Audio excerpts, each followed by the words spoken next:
Right, so Ivan the Incredible is a children's comedy about a boy who gets so badly bullied he has to make friends out of stuff he finds in a bin, and has a dad who's got an unexplainable raging hard-on for Tarzan. So that's good. Without further ado, this is Ivan the Incredible from 2012. This is actually an animated remake, or an animated version of a Danish movie from 1981, and a Danish book that goes by the same name, and it's called Gummy Tarzan, or Rubber Tarzan. That might explain why this guy's dad wants to pipe Tarzan the whole film. I really have no idea. If there's any Danish people that see this and could explain why his dad is obsessed with Tarzan, that would be cool, because I was very confused and disturbed watching this film. So the film follows a boy named Ivan, who, like I said, is constantly tormented by everybody in his town, and I don't know why. They call him a coward or a yellow belly. Yellow belly! But what he actually did to deserve this, I've no idea. I'm not just talking about the school bullies here. It would make sense if it was just them. But this kid is belittled by the teachers, the principal of his school, the local butcher, and his own father. The story is that Ivan has had enough of being told he can't do anything, and then he finds a witch in the woods who gives him a potion that makes him the best at everything, but only for 24 hours. However, this film only applies being the best at everything to bike riding, reading, being strong. What the? Oh, and long distance spitting for some reason.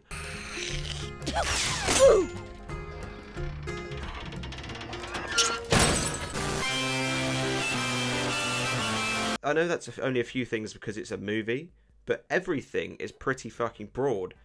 Does that mean he's the best at bad things now as well? Like drug peddling or tax fraud? Anyway, Ivan uses the 24 hours of superpowers to get revenge on all those who have bullied him.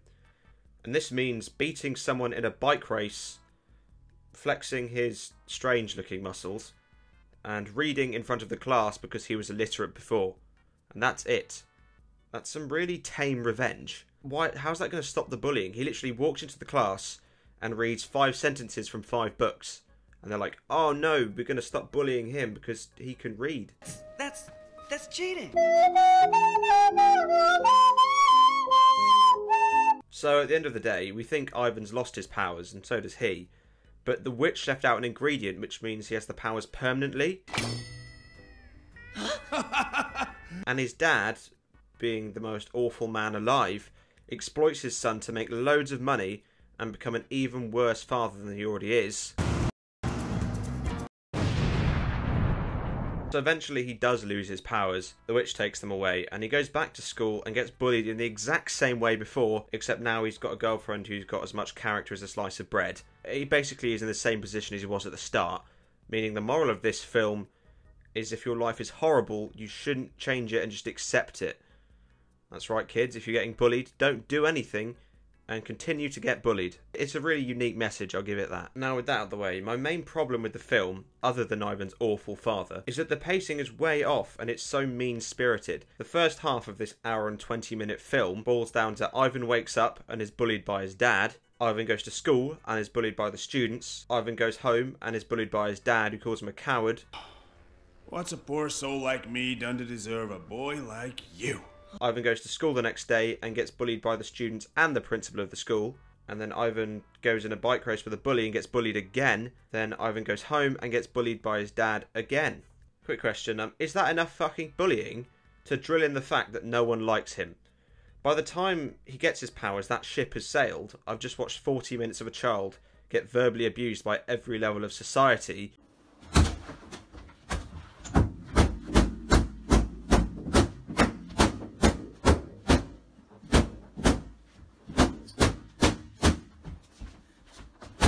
I nearly turned it off. I was like, when's he going to get his powers?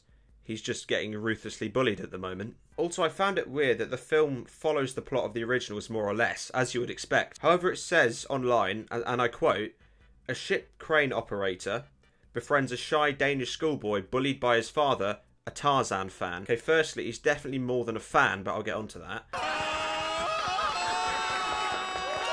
And secondly, he never meets a crane operator in this version. He meets a girl who eventually becomes his girlfriend, but she's only seen a handful of times and she's never established. I don't know about the plot to the book, but it seems weird why they left out such a massive plot point, because what it boils down to is mostly bullying and very little light-hearted stuff to counteract it. It's basically like having Spider-Man, but only up to the point where Uncle Ben dies, and then they roll the credits.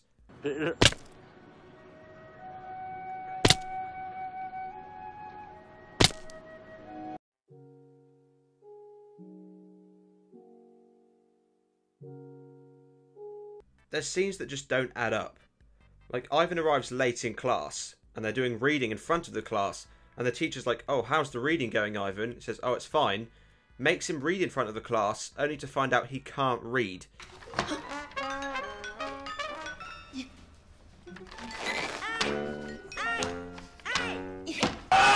Now, he's been at school for, what, 3-4 years maybe now? And I'm guessing the teachers would know by now that he can't read. So the only conclusion is that the teacher went, "Do you know what would be absolutely hilarious? Making the illiterate kid read in front of the whole class." And then the principal comes in, and they keep making him read while everyone taunts him. He can't even read the first word. So this is the section I've been looking forward to. I mean, most of the characters aren't even worth covering. Ivan himself is pretty dull. And all the other characters don't really have anything special, except for one, who is Ivan's father, who is an absolute level 100 bellend. Now get up! You're gonna be late! And my god, this man is the definition of awful. He's introduced as a prolific liar, who talks himself up saying he's so strong, and he could beat all the other kids up when he was younger. There was 200 kilos on the bar. Or was it 300? Didn't matter to me.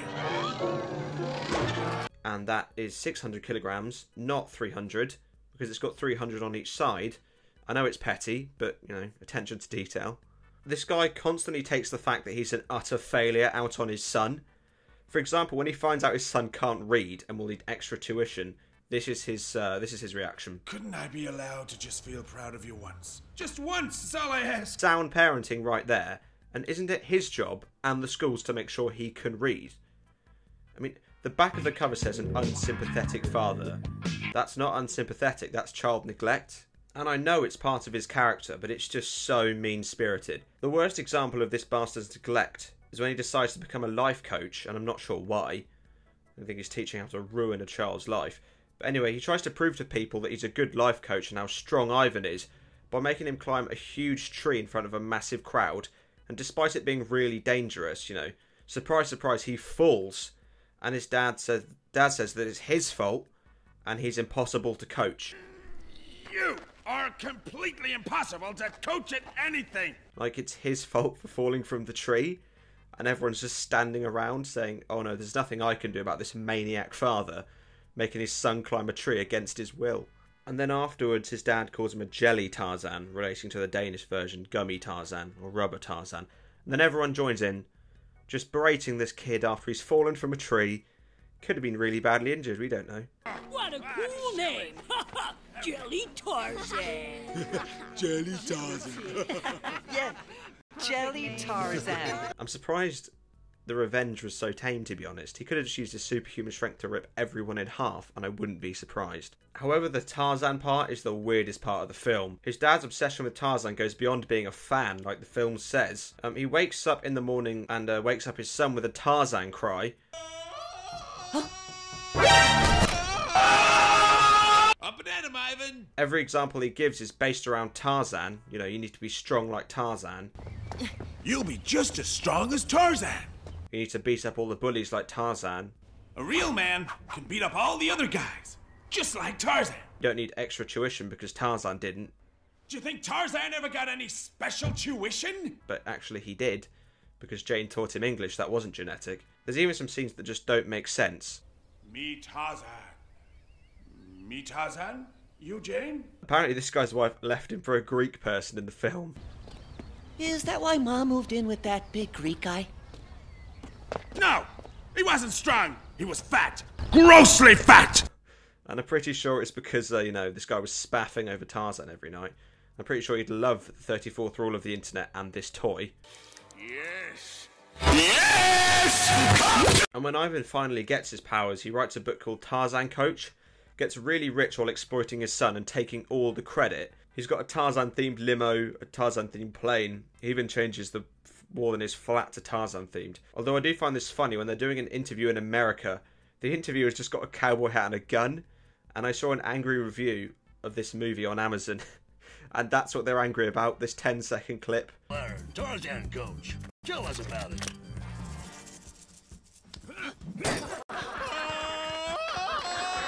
Eventually, Ivan does stand up for himself by making his dad climb the tree like he made him do. And apparently, all is forgiven in 5 minutes. Are you sure? Really? A coach helps people make the right decisions. What's so a they poor can soul move on. like me done to deserve a boy Couldn't I like be you? allowed to Impossible just to feel proud coach at once? anything. Just once. You're So not just such a- and then I can change it to Jelly Yellow Tarzan. belly. So I'm going to leave it there. The rest of the film is okay. The voice acting is surprisingly good, and the animation and character design are weird, but they're going for the designs from the book, I can tell that, so no problem there. As for the quality, it's bad, but it was obviously made on a budget, and animation is very, very hard to do, so I can't really complain about the quality. My main problem is just how mean-spirited it is. I don't know about the source material, but the film is very, very hard to watch at some points.